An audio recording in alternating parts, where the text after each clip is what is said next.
Gilang membelalakan matanya mendengar ucapan ayahnya itu. Dengan wajah memerah, ia menoleh ke arah Rena yang menunduk dengan wajah yang merona hingga ke telinga. Apa-apaan sih, Pak? Ucap Gilang, membuat kedua orang tuanya terkekeh geli. Loh, emang bener juga? Emang kamu masih kuat 2 ronde tanpa minum obat kuat? Tanya Adi, mencoba memancing anaknya itu. Bisalah, bahkan bisa 3 ronde tanpa harus minum obat kuat, ucap Gilang dengan percaya diri. Rena terkejut mendengar hal itu. Wajahnya semakin memerah seakan ingin menutupi tubuhnya di bawah selimut tebal. Kalian berdua, hentikan. Kalian tidak lihat, Rena udah malu gini masih aja diterusin bercandanya, ucap Mita, menyadarkan dua pria itu. Adi dan Gilang refleks menatap Rena yang hanya bisa menunduk malu. Melihat hal itu membuat dua pria itu saling menatap satu sama lain. Itu Gilang yang mulai tadi, ucap Adi, tanpa bersalah. Loh, papa yang mulai kok, ucap Gilang membela diri. Ih, mana ada, kamu yang mulai tadi, ucap Adi, yang tetap kekeh menyalahkan anaknya. Terserah papa aja lah, ucap Gilang pasrah. Nah, gitu dong, ucap Adi bangga, dengan senyum kemenangan di bibirnya. Setelah perbincangan singkat antara anak dan ayah itu, kini Rena dan Mita yang mulai berbincang, bukan sebagai keponakan seperti dulu, tapi menantu dan mertua. Oh ya, nanti malam kalian berdua nginep di sini, karena besok kalian sudah ingin kembali ke Singapura, maka malam ini kalian harus nginep di rumah ini, ucap Mita tak ingin dibantah. Rena dan Gilang saling menatap satu sama lain mendengar hal itu, lalu mengangguk patuh pada Mita. Kalau begitu, Gilang sama Rena naik ke atas dulu ya, Mah. Mau istirahat sebelum makan malam, ucap Gilang, mendapat anggukan kepala oleh kedua orang tuanya. Rena pun bangkit dari duduknya, berpamitan pada kedua mertuanya dan mengikuti langkah kaki suaminya menaiki anak tangga. Rena terus berjalan di belakang Gilang, menatap punggung lebar pria dewasa yang merupakan cinta pertamanya, dan kini sudah menjadi suaminya, meski secara mendadak. Rena terus menatap punggung Gilang dan tidak menyadari jika Gilang menghentikan langkahnya, membuat ia menabrak punggung Gilang. Aduh, pekik Rena, mengusap pelan keningnya. Gilang yang mendengar suara pekikan Rena, berbalik dan cepat lalu memeriksa kening istrinya itu. Kamu baik-baik saja? Tanya Gilang khawatir.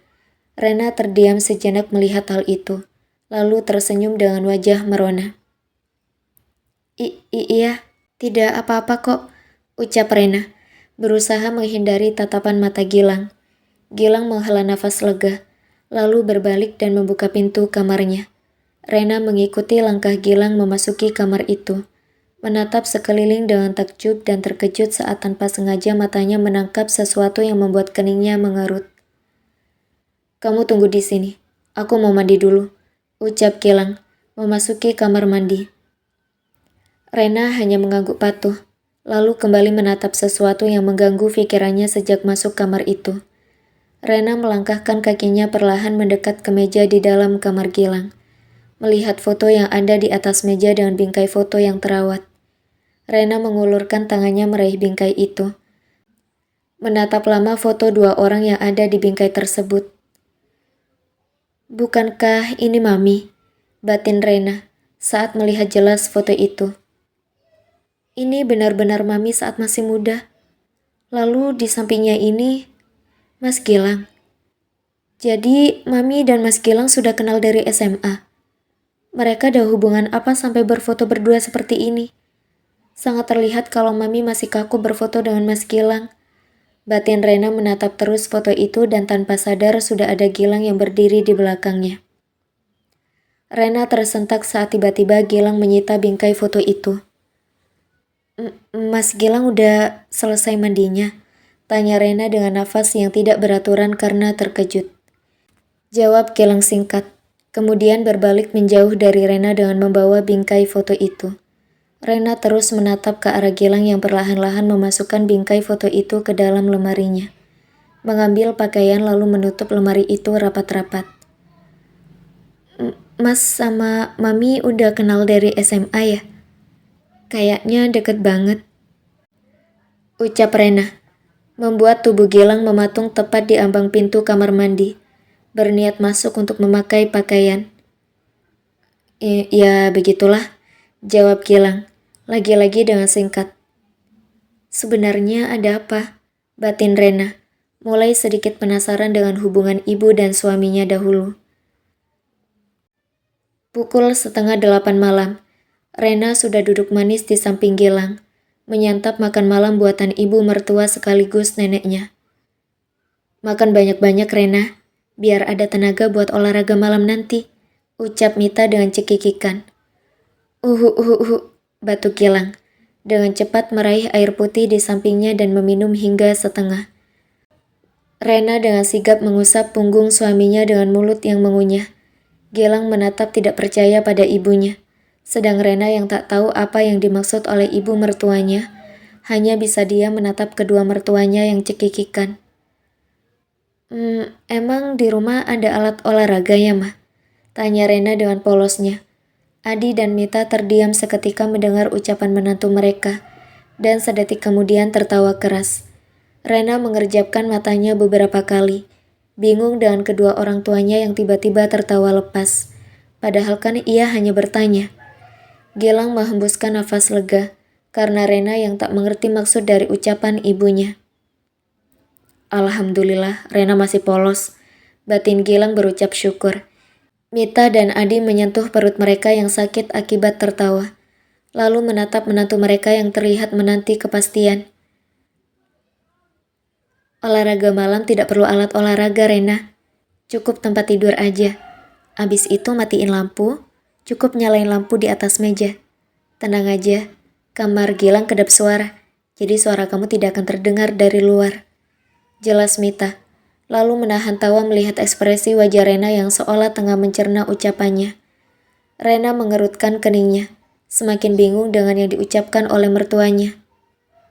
Cukup tempat tidur, matiin lampu, kedap suara. Batin Rena dan perlahan-lahan wajahnya merona merah saat mengetahui maksud dari ibu mertuanya. Gilang menepuk keningnya mendengar ucapan ibunya yang belak-belakan itu. Ia menoleh pada Rena yang wajahnya kembali merona merah. Ya Allah, Ma. Tidak perlu sampai sejelas itu kan? Sudah bagus tadi Rena tidak mengerti. Batin Gilang, menggelengkan kepala. Pukul 9 malam, Rena duduk diam di atas tempat tidur. Sudah siap dengan piyama yang ia kenakan di tubuhnya. Setelah tadi sempat berbincang sedikit dengan kedua mertuanya di lantai dasar. Kini ia sudah berada di dalam kamar bersiap untuk tidur. Rena terus memikirkan perkataan ibu mertuanya, lalu mendongak saat mendengar suara pintu kamar mandi yang terbuka kemudian tertutup.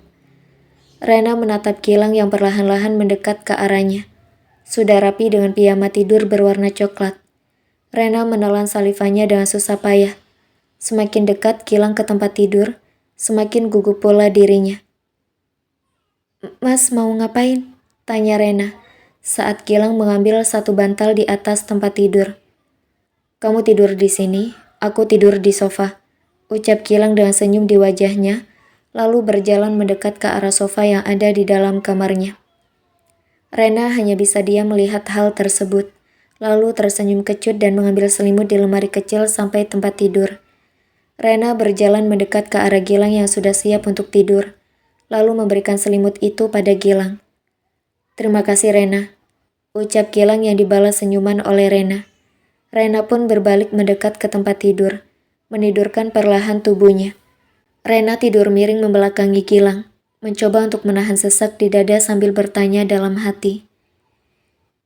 Jika terus seperti ini, kapan kami melakukan kewajiban sebagai sepasang suami istri? Batin Rena, lalu memejamkan mata dengan setetes air mata membasahi pipinya.